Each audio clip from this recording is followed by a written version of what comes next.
Shall we begin?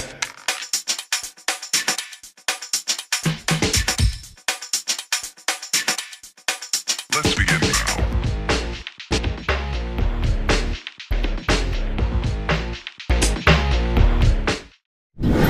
Yun o, magandang araw sa inyo mga paps, no? Ngayong araw is dumating na rin yung Hilux natin, Tamaraw Hilux. Dahil pala dito sa sakyan na to, hindi ako naka-attend ng dapat get together namin ng mga high school batch namin, no? Kasi inasikaso ko pa siya. So shoutout na lang sa mga kabatch ko dyan ng high school sa may ICC, Immaculada Conception Colleges, dun sa may bandang Malaria, no? Kila Madam Press, kay Abby, kay Jello, yung mga pumunta, kila JP, sino pa pumunta? Kila Mark Bien, sino pa ba? Sila Ira, sila Jordan, sila Joanne, sino pa bang pumunta? Yung mga hindi ko nabanggit. Shoutout sa inyo mga paps, na mga moms. So ito, kaya ko naman kinuha yung Tamaraw na to. Ay, shoutout ko rin pala muna, no? Yung nagbigay sa atin ng unit na to, sila Papsi June, tsaka kay Papsi Jeffrey. Yan, sila yung nagbigay sa atin ng unit na to, sariwang-sariwa, mga paps. Halika, ikutan natin. Nung una nga, ayaw ko rin to sa itsura pa lang, sa mga picture, sa mga video. Ayaw ko sana sa kanya. Pero yung sa personal na, ang ganda pala niya, ang ganda niya. Lalong-lalo na yung kulay niya, no, kakaiba. So, yun nga sabi nila, Papsi, yung agent na nagbigay sa atin, kakaiba daw yung kulay, maganda. So, ikot ko kayo. So, para sa mga curious din, sa mga gusto rin kumuha ng ganito na Toyota Tamaraw. Marami kasi siyang gamit, no? Marami siyang, pwede mong gawing pang personal kasi maganda naman yung forma. Parang nagdadrive ka rin ng Hilux. Pwede mong pang kargahan ng kung anik-anik. Pwede mo pang pamilya, pang barkada, dahil maluwag yung likod.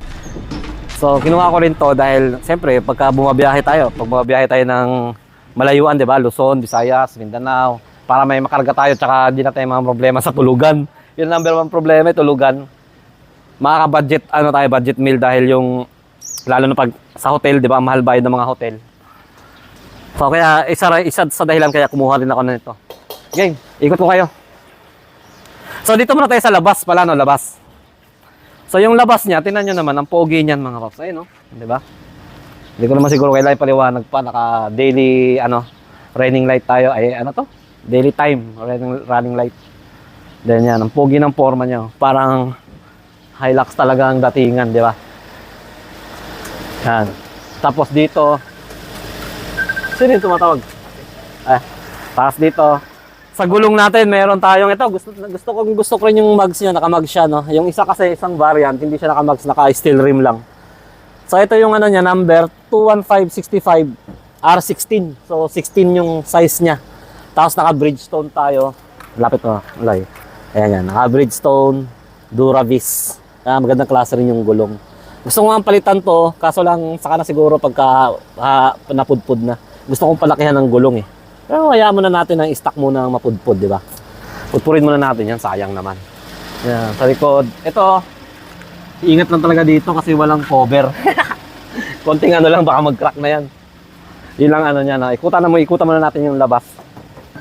And then, tingnan niyo yung side mirror niya. Pang na to pang Fortuner na side mirror na to Kuha na mo dito, Loy. Sa likod. Ayan, pang Fortuner na modelo na side mirror na to Tapos may siya, Hilux Tamaraw. Ganda ng kulay niya. Ang tawag sa kulay nito, ano ba yun? Pangalan ng bluish gray Mica bluish gray. Basta ganun ang tawag sa kulay. Okay, pasukin natin yung loob. Dito muna tayo sa harap.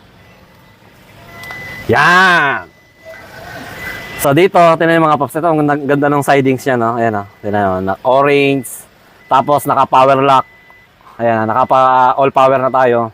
Bintana, tsaka yung sa side mirror. Yan, ito to. Kontrolan. Tapos automatic lock.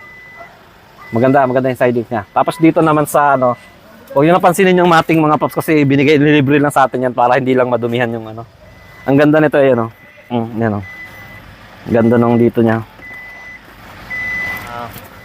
Tignan mamanibela natin, ang ganda. Tapos sa harap dito, Loy. Pakita natin dito, Loy. Ayan, tingnan nyo yung harap. Ayan, magulo na. Nandito na yung mga gamit natin So, andito na yung kontrola ng aircon. Parang malabo. Yung dito pala niya, yung tawag dito, sunshade ba? Sun visor, sunshade. Ano siya? Isa lang, sa kabila, wala. Ayan. Ang lamig ng aircon din ito, hanggang likod. And then, ano pa bang maipakita ko? Ayan lang, ganito lang naman sa harap. Tapos, siyempre, naka-leather yung upuan. May adjustment din naman yan. Ayan, pwede mo siyang i-ganon, pwede ganyan. Meron din siya dito, pwede mong abante, pwede mong i-atras. Ganon din sa passenger. Ayan, sa mga curious lang din sa kung anong meron sa yung ganito Tamaraw Hilux. And then buksan natin yung buksan natin yung makina. Ito, sa makina nito.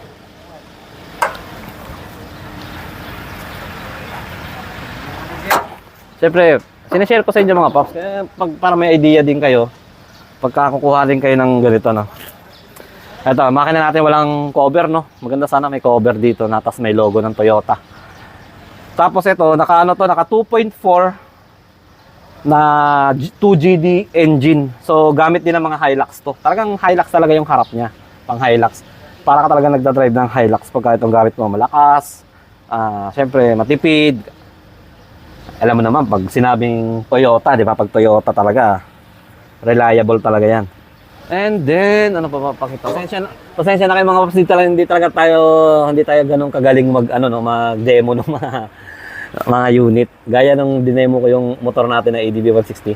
Dami nga nag-comment nun, parang bitin daw sila. Parang mga ganun. Yung dinemo ko yun, yung bagong kuha din. So, dito na tayo sa likod. Tara, Loy. Ito, pinatint ko na pala to kahapon. Then pinakabitan ko ng boss na busina. So ito yung likod. Maluwag siya, no? Atras ka, Loy. Yan. Maluwag siya, no? Hindi gaya sa kasi tinan mo, pagka umupo ka dito, basa kasi. Dudumihan eh. Tanggalin ko na yung paa, ay tsinelas. Tignan nyo, pag umupo ka dito, ayan, ang luwag, no? Tinan mo, luwag doon. Hindi siya dikit. Talagang malawak siya. And then yung foam niya, ayun o, tingnan nyo makapal. So malambot sa puwet. Saka yung dito niya makapal din yung foam. Ayun o. Medyo ka rin. Tapos ang kasya dito is siguro 7. Bye-bye. 7 siya. Ayan, 7. So 14 plus dalawa doon sa harap. 16. Then yung aircon niya, ayan, ang lang, no, dapat parang L300 lang na style sa aircon. Maganda sana yung dito, no, hinabaan na lang nilang dito para abot dito yung hangin. Pero abot naman. Kahit pa paano, abot yung hangin dito. Pero mas maganda sana yung nakatutok, di ba? Pero okay lang yun. Kumbaga, na lang to, praktikalan ba? Practical. So, pwede mong makarga dito. Pwede mong pasok yung motor. Pwede mong, ganyan, pagka nasa biyahe tayo, pwede tayong maglatag na lang tayo dyan. Tapos, higana, di ba? So, yun din na nagustuhan ko sa kanya. O, di ba, pagka may rin tayo, may arkila, pwede siya arkilahan din. So, marami talaga siyang gamit. Kumbaga, maraming purpose yung sakyan na to. Okay? Ano pa ba mapakita ko? Pwede na siguro yun, Loy. Wala na tayong mapakita, Loy. Bale nga, pubed ko lang muna dito. Tint at saka busina. Yun muna eh. Wala tayong budget eh. Ayun ang kagandahan niya, no? Ito yung front front grill niya. Pag tiningnan mo siya, akala mo bakal eh, no? Pero lang siya, plastic. Ang galing ng pagkaka-design. Parang napapanood ko sa mga video, parang Pinoy pa yata ang nag-design nito. Pinoy siya. Kaiba lang naman nung sa manual. Yung headlight dito. Mayor! Tapos dito, lang siya, yung manual, parang wala siyang ganito. Magkaiba sila ng headlight. Tapos yung mags, yun na naman kaibahan nun sa manual. Kaya pinili ko yung matic kasi medyo maporma yung matic. Medyo brusco ba siya tingnan, di ba? So So yun lang. Okay na siguro yun. Wala namang ibang wala namang medyo, kumbaga wala namang medyo daming features na pang high-tech, wala. Kumbaga itong sakyan na to is pang practical lang talaga. Kung practical ka na tao, goods na goods yan. Di ba? Pwede siya lahat eh. Ito na nga ginagamit ko eh.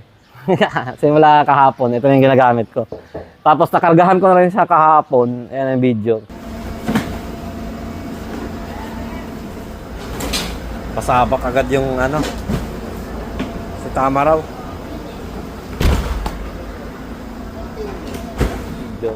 Nagsisi nga ako kasi ang bigat pala nung kinarga ko. Walang Diyo. Nasa ano yan, 15 cooler. So nasa 1,000 din yung yung bigat. 1,000 kilogram din. So nagsisi ako. Kaya basa yung ano na yan dahil nilinis yun eh. Wala namang butas siya, wala namang siyang drain. Kailangan mo walisin siya palabas. Yung tubig dito, Loy. So yun mga paps, sana may nakuha kayo kahit konti no sa senior ko kung gusto balak nyo rin kumuha. Kontakin nyo lang yung agent natin si Pops Jeffrey tsaka si Pops Jun. Yan.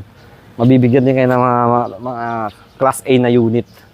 Mga wasari ba? Wasari. Maraming kulay ito eh. Maraming variant kulay ito eh. May pula, may itim. Pinaka gusto ko sana yung itim. Pero mas okay na rin naman to. Okay.